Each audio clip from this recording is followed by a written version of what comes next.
আসসালামু আলাইকুম রহমতুল্লাহ। সুপ্রিয় শিক্ষার্থীবৃন্দ, স্বাগত জানাচ্ছি সবাইকে আজকের অনলাইন ক্লাসে। অষ্টম শ্রেণীর পাঠ আলোচনা করব। ইতিমধ্যে অনেকগুলো পাঠ আলোচনা করেছি। পরমাণুর গঠন, রাসায়নিক বিক্রিয়া, বর্তনী, জলবিদ্যুৎ, সর্বশেষ অম্লক্ষারক লবণ। আজকে এই চারটি চ্যাপ্টার একটু ব্যতিক্রমী একটি চ্যাপ্টার, সেটা নিয়ে আলোচনা করব, নিয়ে আসতে যাচ্ছি। সেটা হচ্ছে সপ্তম অধ্যায়, পৃথিবী ও মহাকর্ষ। পৃথিবী ও মহাকর্ষ পাঠটিতে যে যে বিষয়গুলো অন্তর্ভুক্ত আছে সেগুলো আমি একটু এখানে লিখে রেখেছি। আমরা চলো একটু দেখে নিই কী কী পড়তে হবে আমাদেরকে। এখানে পড়তে হবে মহাকর্ষ এবং মহাকর্ষ সূত্র, অভিকর্ষ, অভিকর্ষ ত্বরণ, অভিকর্ষ ত্বরণের পরিবর্তনটা জানবো, বর এবং ওজন কি সেটা জানবো, বড় ওজনের মধ্যে একটি সম্পর্ক আছে সেটি বুঝবো, পৃথিবীর বিভিন্ন স্থানে বস্তুর ওজন, লিফটে ও মহাশূন্যে ওজনহীনতা। এই জিনিসগুলো আমরা একটু যদি খেয়াল করতে পারি তাহলে এই পাঠ সম্পর্কে আমাদের একটু ধারণা হবে। তো চলো প্রথমে আমরা জানি মহাকর্ষ কি। মহাকর্ষ হচ্ছে এই মহাবিশ্বে প্রতিটি বস্তুকণা একে অপরকে তার নিজের দিকে আকর্ষণ করে। মহাবিশ্বের প্রতিটি বস্তুকণা একে অপরকে তার নিজের দিকে আকর্ষণ করছে। এই আকর্ষণটার নামই হচ্ছে মহাকর্ষ। মহাবিশ্বের প্রতিটি বস্তুকণা একে অপরকে তার নিজের দিকে আকর্ষণ করে, এই আকর্ষণকে বলে মহাকর্ষ। মহাকর্ষ সূত্রে পড়ে আসছি আমরা। মহাকর্ষের পরে যেটা জানতে হবে সেটা হচ্ছে অভিকর্ষ। অভিকর্ষ হচ্ছে মহাবিশ্বের দুটি বস্তু কণার মধ্যে একটি যদি হয় পৃথিবী, তাহলে পৃথিবী এবং মহাবিশ্বের অন্য যে কোনো অন্য একটি বস্তুর মধ্যে যে আকর্ষণ সেটা হবে অভিকর্ষ। আমি আবার বলছি, অভিকর্ষটা হবে পৃথিবীর সাথে অন্য একটি বস্তুর যে আকর্ষণ সেটা হবে অভিকর্ষ। তাহলে আমরা অভিকর্ষ কি বুঝলাম, মহাকর্ষ বুঝলাম, অভিকর্ষ বুঝলাম। এবার আসো মহাকর্ষ সূত্রটা বুঝি। বিজ্ঞানী নিউটন মহাকর্ষ সম্পর্কে একটি সূত্র প্রদান করেন, সেটি হচ্ছে মহাকর্ষ সূত্র। যেমন সূত্রটি হচ্ছে এরকম যে যদি এরকম একটি বস্তু হয় আর এরকম আর একটি বস্তু হয়, যদি দুইটারই এরকম কেন্দ্র আছে, একটি যদি m1 বরের বস্তু হয় এবং একটি যদি m2 বরের বস্তু হয়, এবং তাদের দুইটার মধ্যে যদি লম্ব দূরত্ব যদি d হয়, এবং তাহলে তাদের মধ্যে আকর্ষণ বলে যে বলছে যে মহাবিশ্বের প্রতিটি বস্তুকণা একে অপরকে আকর্ষণ করে, তাহলে এই আকর্ষণ বলটা হিসাবকরণ সূত্রটাই যিনি প্রদান করছেন সেটা হচ্ছে মহাকর্ষ সূত্র, এবং এটা বিজ্ঞানী নিউটন প্রদান করেন।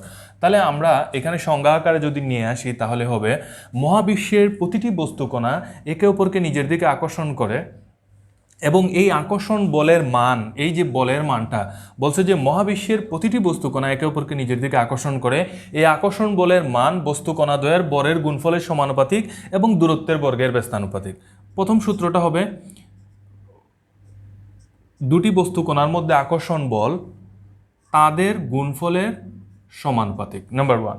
নাম্বার 2 হচ্ছে যদি একটি বস্তু m1 এবং একটি বস্তু m2 হয়, আমরা জানলাম যে নিউটনের মহাকর্ষ সূত্রটা হচ্ছে মহাবিশ্বের প্রতিটি বস্তুকণা একে অপরকে তার নিজের দিকে আকর্ষণ করে, এবং এই আকর্ষণ বলের মান, আকর্ষণ বলটা তাদের সংযোজক সরলরেখা বরাবর ক্রিয়া করে। তাহলে যদি m1 এবং m2 বরের দুটি বস্তু হয়ে থাকে, তাহলে প্রথম সূত্রটা হবে তাদের মধ্যে আকর্ষণ বল বরের গুণফলের সমানুপাতিক। নাম্বার 2তে হবে বস্তুকণা দুটির মধ্যে আকর্ষণ বলটা হবে তাদের দূরত্বের বর্গের ব্যস্তানুপাতিক, দূরত্বের বর্গের ব্যস্তানুপাতিক। এখন এই দুইটা সূত্রকে আমরা যদি একত্রিত করে দেই তাহলে এটা হবে এরকম, F সমানুপাতিক m1 m2 by d square. তাহলে আমরা যদি এখানে সমানুপাতিকটা উঠাইতে চাই তাহলে এখানে একটা ধ্রুবক ব্যবহার করব যেটাকে বলে মহাকর্ষীয় ধ্রুবক। এটার নাম হচ্ছে মহাকর্ষীয় ধ্রুবক, আর এটা হবে m1 m2 by d square, যেখানে g is equal to 6.673 into 10 to the power minus 11 newton metre square. এটা হচ্ছে মহাকর্ষীয় ধ্রুবক g এর একটি নির্দিষ্ট মান, এটা এইখানের মধ্যে ক্রিয়া করবে। তাহলে আমরা জানলাম নিউটনের মহাকর্ষ সূত্রটা হচ্ছে F equal to g into m1 m2 by d square. অর্থাৎ মহাবিশ্বের প্রতিটি বস্তুকণা একে অপরকে নিজের দিকে আকর্ষণ করে, এবং এই আকর্ষণ বলের মান বস্তুকণা দ্বয়ের বরের গুণফলের সমানুপাতিক এবং দূরত্বের বর্গের ব্যস্তানুপাতিক। ক্লাস 8 স্টুডেন্ট যারা আছো, আমরা এরকম অনেকগুলো সূত্র যখন আমরা নবমে যাব, বিজ্ঞান অধ্যয়ন করব, শিখব। সুতরাং এই সূত্রগুলো সম্পর্কে আমাদেরকে জানার কৌশল শিখতে হবে। আমরা সূত্রগুলো জানার চেষ্টা করব। এই যে নিউটনের মহাকর্ষ সূত্রটি সেটি বোঝার এবং তার ব্যাখ্যা আছে তোমাদের বইয়ে, সেটা অধ্যয়ন করার চেষ্টা করব। তো এটা হচ্ছে নিউটনের মহাকর্ষ সূত্র। এখন নিউটনের মহাকর্ষ সূত্রের সাহায্যে আমি একটু কথাটা এখানেই বলে রাখি যে নিউটনের মহাকর্ষ সূত্রের সাহায্যে অনেক গাণিতিক সমস্যা সমাধান করা হবে। যেমন যদি এরকম হয় যে এখানে M1 এবং M2 বরের দুটি বস্তু হয়, বিষয়টা যদি এরকম হয় যে M1 M2 বরের দুটি বস্তু, না এখানে M1টা একটু স্পেসিফিক করব যে এটা যদি 50 কেজি বরের একটি বস্তু হয় আর এটা M2 ইজ ইকুয়াল টু যদি 60 কেজি, সাপোজ 60 কেজি বরের দুটি বস্তু হয়। এখানে আরেকটু বিষয় আমি তোমাদেরকে খেয়াল করার জন্য বলে রাখি যে এখানে আমি যে চলকগুলো ব্যবহার করছি অর্থাৎ M মানে হচ্ছে কে ইংরেজিতে বলে মাস, যাকে বলা হয় বর, মাসের বাংলা হচ্ছে বর। এখানে আমি যেখানে এফটা ব্যবহার করলাম সেটা হচ্ছে ফোর্স, FORC, ফোর্সের বাংলা হচ্ছে বল। আমি এখানে যে ব্যবহার করলাম ডি মানে হচ্ছে ডিস্টেন্স, DISTANCE, ডিস্টেন্স মানে হচ্ছে দূরত্ব। এই প্রচলিত চলকের প্রচলিত অর্থগুলো আমরা খেয়াল করে রাখবো। এখানে যদি বলে যে দুটি বস্তু একটি হচ্ছে 50 কেজি, একটি 60 কেজি, আর যদি বলে যে তাদের মধ্যে দূরত্ব হচ্ছে সাপোজ 2 মিটার, তাহলে তাদের আকর্ষণ বলটা কত হবে, এইটা কত হবে, আমাদেরকে যদি এইটা বের করতে বলে তাহলে এখানে আমরা জানি দুটি বস্তু কণার মধ্যে মহাকর্ষীয় সূত্রানুসারে তাদের মধ্যে ক্রিয়ারত মহাকর্ষীয় ধ্রুবক জি এর মান হচ্ছে 6.673 × 10⁻11, এটা হবে newton metre square kg square. তাহলে আমরা জানি F is equal to G into M1 M2 by D square. এখানে আমরা জি এর মান দেব 6.673 × 10⁻11 ইন্টু এখানে দেব 50 × 60 বাই ডি মানে হচ্ছে 2 স্কোয়ার। তাহলে এটাকে যদি আমরা হিসাব করি 6.673 × 10⁻11 ইন্টু 530, অর্থাৎ এটা হবে 300, নিচে হবে 4। তাহলে এটা কি হবে? আমরা যদি এইটাকে ক্যালকুলেটরের সাহায্যে হিসাব করি তাহলে এখানে দেখব যে আসছে 1.66 × 10⁻10। এইটা হবে যেহেতু বলের একক হচ্ছে নিউটন, এটা দিব আমরা নিউটন, ইংরেজিতে এন বললেও হবে, এটা হবে নিউটন। এইভাবে আমাদেরকে অনেকগুলো গাণিতিক সমস্যার সমাধান করতে হইতে পারে। আমরা যখন পার্টের ম্যাথমেটিক্যাল প্রবলেমে ঢুকবো তখন আমাদেরকে এই জাতীয় কাজ করতে হইতে পারে। মানে দুইটা বস্তু বর দেওয়া থাকবে, তাদের মধ্যে দূরত্বও দেওয়া থাকতে পারে, অথবা আকর্ষণ বল দেওয়া থাকতে পারে, বলতে পারে দূরত্বটা কত বের করো, অথবা বলতে পারে যে দুইটা বস্তুর মধ্যে আকর্ষণ বলের মান দেওয়া আছে, একটির বড় আছে অন্যটি বের করো। এই জাতীয় সমস্যাগুলো আমাদেরকে এখানে করা লাগতে পারে। সুতরাং আমরা জানলাম নিউটনের মহাকর্ষ জানলাম, অভিকর্ষ জানলাম, নিউটনের মহাকর্ষ সূত্রটিও জানলাম। এবার আসো আরেকটি গুরুত্বপূর্ণ এবং ইন্টারেস্টিং জিনিস, সেটা জানি অভিকর্ষ ত্বরণ। অভিকর্ষ ত্বরণ হচ্ছে অভিকর্ষ বলের প্রভাবে ভূপৃষ্ঠে মুক্তভাবে পড়ন্ত কোনো বস্তুর বেগ বৃদ্ধির হারকে অভিকর্ষ ত্বরণ বলে। আমরা ত্বরণ নামক শব্দ সেটা জানি যে যদি বেগ বৃদ্ধি পায় তাহলে ত্বরণ হয়। যদি কোনো একটি বস্তু চলমান থাকা অবস্থার প্রতি সেকেন্ডেই যদি তার বেগটা বৃদ্ধি পায়, বাড়ে, তাহলে তার মধ্যে একটা ত্বরণটি সৃষ্টি হয়। সুতরাং আমরা যেহেতু জানলাম যে পৃথিবী পৃষ্ঠ বা পৃথিবীটা অন্য সকল বস্তুকে তার নিজের দিকে আকর্ষণ করছে, সুতরাং এই আকর্ষণের প্রভাবে এই আকর্ষণ বলের প্রভাবে সকল বস্তুই তার নিজের দিকে চলে আসতেছে। এই চলে আসাটা কিভাবে আসতেছে? এই চলে আসাটাকেই বলে অভিকর্ষ। এই অভিকর্ষটাকে ইংরেজিতে বলে গ্রেভিটি। অভিকর্ষটাকে ইংরেজিতে বলে GRAVITY, গ্রেভিটির থেকে জি, অর্থাৎ এটাকে জি দ্বারা প্রকাশ করা হয়। জি এর একটি আদর্শ মান হচ্ছে 9.8 মিটার পার সেকেন্ড স্কোয়ার, অর্থাৎ প্রতি সেকেন্ডেই সে 9.8 মিটার পার সেকেন্ড স্কোয়ার চলতে পারে। সুতরাং অভিকর্ষ ত্বরণটা হচ্ছে অভিকর্ষ বলের প্রভাবে ভূপৃষ্ঠে মুক্তভাবে পড়ন্ত বস্তুর বেগ বৃদ্ধির হারকে অভিকর্ষ ত্বরণ বলে। অভিকর্ষ ত্বরণের ক্ষেত্রে আমরা আরেকটু খেয়াল করব যে যদি এরকম একটি বস্তু হয় যে সে এইভাবে অভিকর্ষ বলের প্রভাবে সে এখানে আসছে, মনে করো যতটুকু উচ্চতাতেই থাকুক না কেন, এখানে হচ্ছে 1 সেকেন্ড, এখানে হচ্ছে 2 সেকেন্ড, এখানে হচ্ছে 3 সেকেন্ড, এবং পরবর্তী সেকেন্ডে সে এই বস্তুটা, সাপোজ এইটা এম্বরের একটি বস্তু, সে মাটিতে পড়বে। হ্যাঁ, তো মাটিতে যদি পড়ে তাহলে এখানে বস্তুটার বর আছে, যতই হোক বর আছে, কিন্তু সে G = 9.8 metre per second square বেগে মাটিতে পড়বে। তাহলে প্রথম সেকেন্ডে সে যাবে 9.8, পরের সেকেন্ডে যাবে 9.8 ইন্টু 2, এর পরের সেকেন্ডে যাবে 9.8, এটা যত হইলো এটার সাথে আরও 3 টাইমস গুণ হবে। এরকম করে করে তার বেগটা প্রতি সেকেন্ডেই বৃদ্ধি পাবে, এরকম করে করে সে ভূমিতে পৌঁছাবে। অর্থাৎ অভিকর্ষ বলের প্রভাবে, এটা যদি ভূমি হয় তার একটা বল আছে, সেই বলটার নাম অভিকর্ষ বল।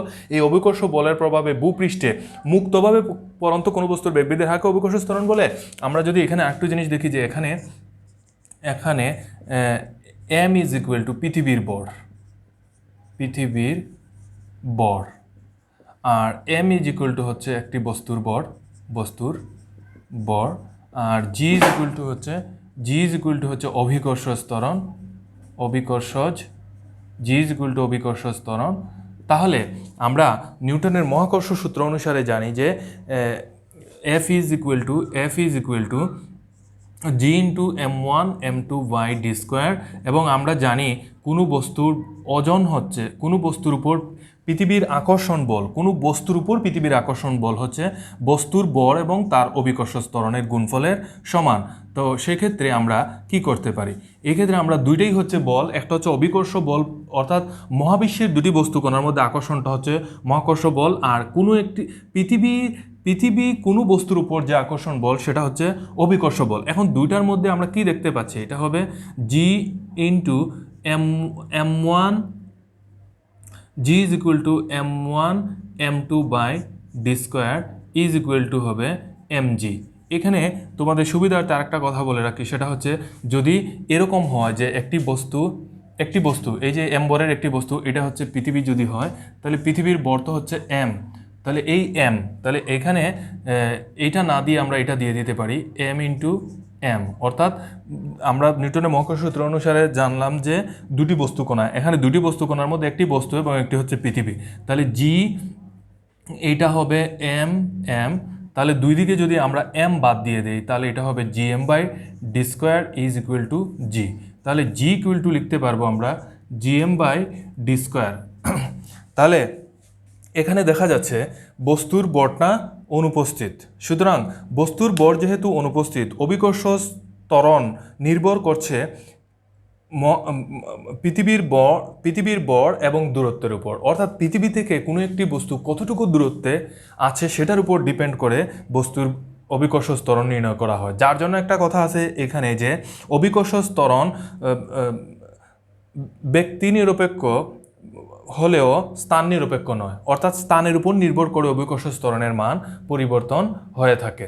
স্থানের উপর নির্ভর করে অভিকর্ষ ত্বরণ কি আমরা জানলাম। এবার জানবো অভিকর্ষ ত্বরণের পরিবর্তন। আমরা জানি যে পৃথিবীটা সম্পূর্ণ গোলাকার না হইলেও অনেকটাই গোলাকার, যার জন্য আমরা দেখব যে পৃথিবীটা অনেকটা এইরকম, অর্থাৎ অনেকটা এরকম কমলা লেবুর মতোই। তো এটাকে যদি আমরা পৃথিবীটাকে একটু স্পেসিফাই করি অনেকটা গোলাকার, তাহলে কেন্দ্র থেকে এই পর্যন্ত হচ্ছে এইটাকে বলছে যে পৃথিবীর মেরু অঞ্চল, এটার নাম হচ্ছে পৃথিবীর মেরু অঞ্চল। আর এইটা হচ্ছে পৃথিবীর, এই জায়গাটা হচ্ছে পৃথিবীর, এই কেন্দ্র থেকে এই জায়গাটা হচ্ছে পৃথিবীর বিষুবীয় অঞ্চল, এটার নাম হচ্ছে বিষুবীয় অঞ্চল। হ্যাঁ, এখন মেরু অঞ্চলের জি এর মান হচ্ছে G is equal to 9.83 metre per second square, আর বিষুবীয় অঞ্চলে জি ইজ ইকুয়াল টু হচ্ছে 9.78 মিটার পার সেকেন্ড স্কোয়ার। এখন আমাদের বোঝার সুবিধার জন্য জি এর আদর্শ মান হচ্ছে 9.8 মিটার পার সেকেন্ডও বলা যাবে এটাকে, মিটার পার সেকেন্ড স্কোয়ার।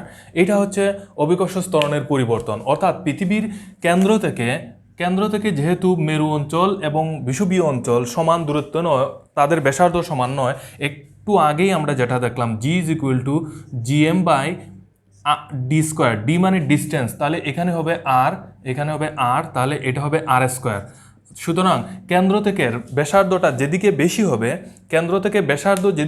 হবে জি এর মান সেখানে বেশি হবে, কেন্দ্র থেকে ব্যাসার্ধ যত কম হবে জি এর মান তত কম হবে। এই কারণে বলছে যে অভিকর্ষ ত্বরণটা পরিবর্তন হয় পৃথিবীর কেন্দ্র থেকে বস্তুটা কোন অবস্থানে আছে পৃথিবীর, সেটার উপর নির্ভর করে বস্তুর অভিকর্ষ ত্বরণ পরিবর্তিত হয়।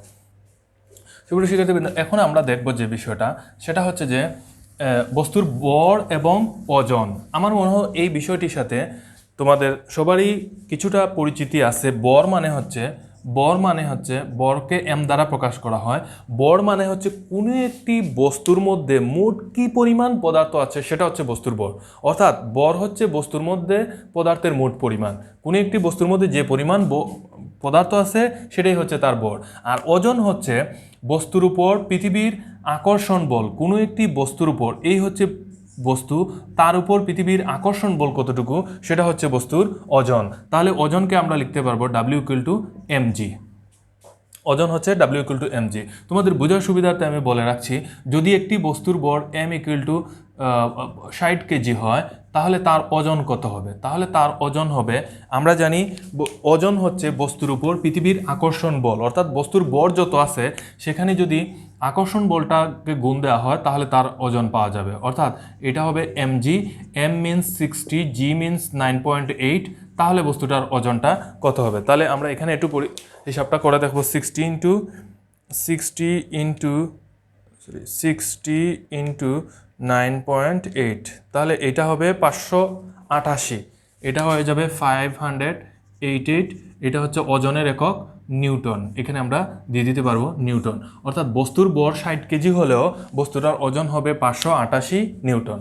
তাহলে আমরা জেনে গেছি বস্তুর ভর কি, ওজন কি। বড় ওজনের মধ্যে সম্পর্কটা হইল এরকম যে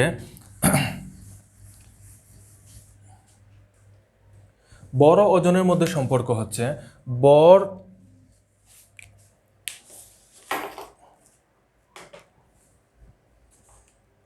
ভর হচ্ছে পৃথিবী কোনো বস্তুতে মোট পদার্থের পরিমাণ যদি ভর হয়, বড় ওজনের সম্পর্ক হচ্ছে একটি ধ্রুব রাশি যার কোনো ভর হচ্ছে একটি ধ্রুব রাশি যার কোনো পরিবর্তন হয় না। আমি আরেকটু বিষয়টা ক্লিয়ার করে বলি। পৃথিবীর বিভিন্ন স্থানে বস্তুর ওজন বিভিন্ন, এটার সাথে বড় ওজন বিষয়টি যদি আমরা বুঝতে চাই তাহলে একটু আগে যে কথাটি বলছিলাম সেটার মতোই ভর হচ্ছে কোনো একটি বস্তুর মধ্যে মোট পদার্থের পরিমাণ m। এটা হইতে পারে 60 কেজি, হইতে পারে 50 কেজি, এনিথিং এলস হইতে পারে। আর ওজনটা হচ্ছে বস্তুর ভর এবং অভিকর্ষজ ত্বরণের গুণফলকে বলে অভিকর্ষজ ত্বরণ। বস্তুর ভর এবং অভিকর্ষজ ত্বরণের গুণফলকে বলে ওজন। আর ভর হচ্ছে বস্তুর মোট পদার্থের পরিমাণ, অর্থাৎ কোনো একটি বস্তুর ভিতরে কী পরিমাণ পদার্থ আছে সেটা হচ্ছে বস্তুর ভর। এখন আমরা আরেকটি জিনিস দেখব যে পৃথিবীর বিভিন্ন অঞ্চলে আমরা দেখলাম যে জি এর মান বিভিন্ন, অর্থাৎ G=9.8 হচ্ছে আদর্শ মান। আর মেরু অঞ্চলে জি এর মান হচ্ছে G=9.83। আর বিষুবীয় অঞ্চলে জি এর মান হচ্ছে G=9.78। কিন্তু যদি চাঁদে পৃথিবীর বস্তুর অভিকর্ষজ ত্বরণ জানতে চাই তাহলে চাঁদে অভিকর্ষজ ত্বরণ G=9.8 ইন্টু 1/3। অর্থাৎ পৃথিবীতে কোনো বস্তুর অভিকর্ষজ ত্বরণের 3 ভাগের 1 ভাগ হচ্ছে চাঁদে হবে বস্তুর ভর। চাঁদে অভিকর্ষজ ত্বরণ হবে পৃথিবীর 6 ভাগের 1 ভাগ। এবং ভর এবং ওজনের মধ্যে সম্পর্ক এটি, ভর হচ্ছে কোনো বস্তুর পদার্থের পরিমাণ আর ওজন হচ্ছে ভর এবং ওজন অভিকর্ষজ ত্বরণের গুণফল।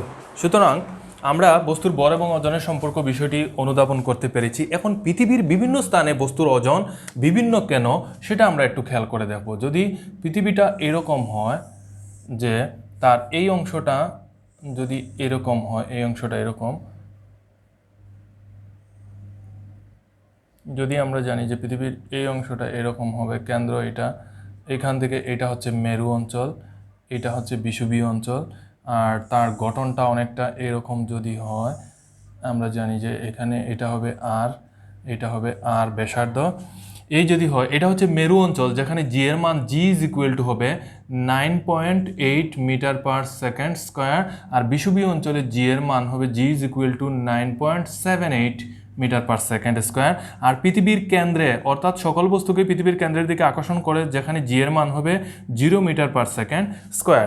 এখন পৃথিবীর বিভিন্ন স্থানে বিভিন্ন কারণে বস্তুর ওজন বিভিন্ন হয়ে থাকে, কিন্তু আমরা যদি এম বরের একটি বস্তু, সাপোজ এম বরের একটি বস্তু, এটা মনে করো 40 কেজি বরের একটি বস্তু চিন্তা করো। 40 কেজি বরের বস্তুর অর্থ হইল ওই বস্তুর মধ্যে 40 কেজি পরিমাণ, অর্থাৎ amount of matter 50 KG, 40 KG পরিমাণ বস্তু আছে। এখন এই বস্তুটাকে যদি পৃথিবীর মেরু অঞ্চলে নিয়ে যাওয়া হয়, মেরু অঞ্চলে, তাহলে তার মেরু অঞ্চলে যদি ওই 50 কেজি বরের বস্তুকে নেওয়া যাওয়া হয় তাহলে তার ওজন কত হবে? মেরু অঞ্চলে ওজনটা হবে, ওজন ইজ ইকুয়াল টু আমরা জানি mg, which is 50 into G মানে হচ্ছে 9.8 মেরু অঞ্চলে। এখানে দেখবো কত হয়। যদি আমরা বিষুবীয় অঞ্চলে নিয়ে যাই, বিষুবীয় অঞ্চলে আমরা যদি ওই 50 কেজি বরের বস্তুটাকে বিষুবীয় অঞ্চলে নিয়ে যাই তাহলে তার বরটা ওজনটা কত হবে? 50 ইন্টু 9.78। আমরা যদি বস্তুটাকে পৃথিবীর কেন্দ্রে নিয়ে যাই, পৃথিবীর কেন্দ্রে ওজনটা কত হবে? mg is equal to 50 into G মানে কেন্দ্রে হচ্ছে 0, হয়ে যাবে একটা। যদি ওই বস্তুটাকেই চাঁদে নিয়ে যাওয়া যায়, চাঁদে বস্তুটির ওজন কত হবে? বস্তুটির ওজন সমান হবে mg, হুইচ ইজ m হচ্ছে 50 ইন্টু পৃথিবীর অভিকর্ষ ত্বরণ 9.8 এর 6/1 তাহলে এই বিষয়গুলো আমরা একটু ক্যালকুলেট করি, দেখি কি হয়। এখানে হচ্ছে 50 ইন্টু 9.8, এটা হচ্ছে 50 ইন্টু 9.8 সমান, এখানে হবে 490, এখানে হয়ে যাবে 490 নিউটন। আমরা যদি দেখি 50 ইন্টু 9.78, 50 ইন্টু 9.78, তাহলে এটা হবে 489, এটা হবে 489 নিউটন। এখানে হয়ে যাবে 0 নিউটন, এখানে হয়ে যাবে 490 ভাগ 6, তাহলে এখানে হয়ে যাচ্ছে 81.66, 81 দিয়ে 82 নিউটন সাপোজ। তাহলে একটা বিষয় ক্লিয়ার হয়ে গেছে এখানে যে এই যে পৃথিবী আছে, পৃথিবী মনে করো 50 KG, m is equal to 50 KG, এটা মনে করো 50 কেজি চাল, সাপোজ চাল।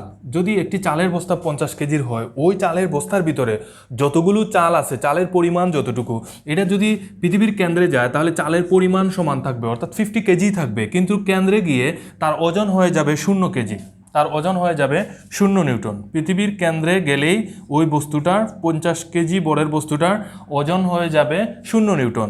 যদি মেরু অঞ্চলে তাকে নিয়ে যাওয়া যায়, সে 50 কেজি বর থাকবে, অর্থাৎ তার পরিমাণ যতটুকু আছে ততটুকুই থাকবে, কিন্তু তার ওজন হয়ে যাবে 490 নিউটন।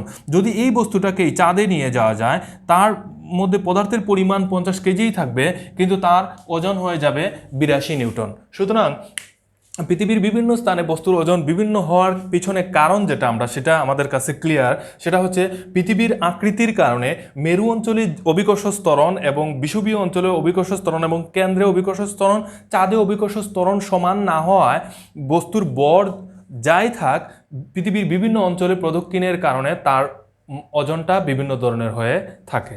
আমরা আশা করি সেই বিষয়টি আমাদের কাছে ক্লিয়ার হয়ে গেছে। এটা অত্যন্ত গুরুত্বপূর্ণ বিষয় যে বস্তুর বর, আমরা আগের অংশে দেখেছি যে বস্তুর বর অভিকর্ষ ত্বরণটা হচ্ছে স্থান নিরপেক্ষ, ব্যক্তি নিরপেক্ষ বা বস্তু নিরপেক্ষ, কিন্তু স্থান নিরপেক্ষ নয়। অর্থাৎ বস্তুর উপর অভিকর্ষ ত্বরণটা ডিপেন্ড করে না, অভিকর্ষ ত্বরণটা ডিপেন্ড করছে পৃথিবীর কোন স্থানে বস্তুটি অবস্থিত সেটার উপর ভিত্তি করে। আমরা একে একে টপিকগুলো সবগুলোই একটু বুঝার চেষ্টা করেছি, বুঝতে পেরেছি আশা করা যায়।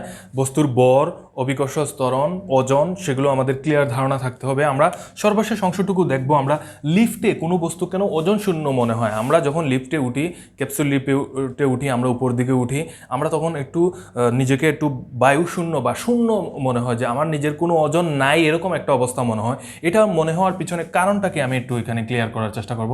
সেটা হচ্ছে তুমি যখন নিচ থেকে উপরে উঠবা, লিফটের মধ্যে প্রবেশ করলা, মনে করো তুমি লিফটের মধ্যে প্রবেশ করলা। যখন লিফটের মধ্যে প্রবেশ করলো একজন ব্যক্তি, তখন সে লিফটটা ভূমিতে আছে, সুতরাং ভূমির সাথেই আছে তার কোনো অভিকর্ষজ ত্বরণ বা তার ওজনটা আছে, যা আছে যতটুকু আছে ততটুকুই মনে হচ্ছে। কিন্তু এই লিফটটা যখন উপর দিকে টান দিবে, যখন উপর দিকে ওঠা শুরু হবে, তখন দেখা যাবে যে অভিকর্ষজ ত্বরণ অর্থাৎ এই জিটা তাকে নিচের দিকে টানছে আর সে অভিকর্ষ বলের বিরুদ্ধে উপর দিকে ওঠার চেষ্টা করছে। এখানে এক পৃথিবী তাকে তার নিজের দিকে টানছে, অর্থাৎ তার ওজনের সমান বলে পৃথিবী তার নিজের দিকে টানছে আর সে পৃথিবীর এই টানকে উপেক্ষা করে উপর দিকে ওঠার চেষ্টা করছে। সুতরাং সেক্ষেত্রে বস্তুর ওজনটা হবে, ওজনের অবস্থাটা এরকম দাঁড়াবে যে একটা বলে পৃথিবী তাকে নিজের দিকে টানছে আর আরেকটা বলে সে উপর দিকে টানছে। সুতরাং এখানে অভিকর্ষজ ত্বরণ হয়ে যাচ্ছে দুইটা। তাহলে কি হবে? এটা 2G।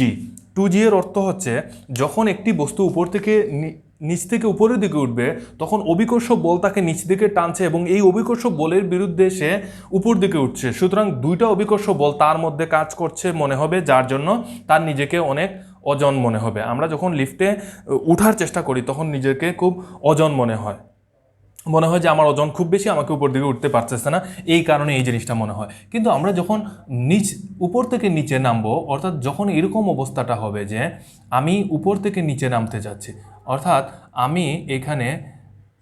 আমি নামছি, লিফটও আমি নিচ দিকে নামতে চাচ্ছি, এটা যদি ভূমি হয়, ভূমি আমাকে অভিকর্ষ বলের প্রভাবে আমাকে নিচ দিকে টানছে, আমিও ওই দিকেই যাচ্ছি, আমিও ওই দিকে নামছি। সুতরাং এখানে আমার ওজনটা হবে, আমি যেদিকে নামছি অভিকর্ষ বল আমাকে সেদিকেই টানছে। সুতরাং এখানের যে অভিকর্ষ বল, আমার উপর ক্রিয়ারত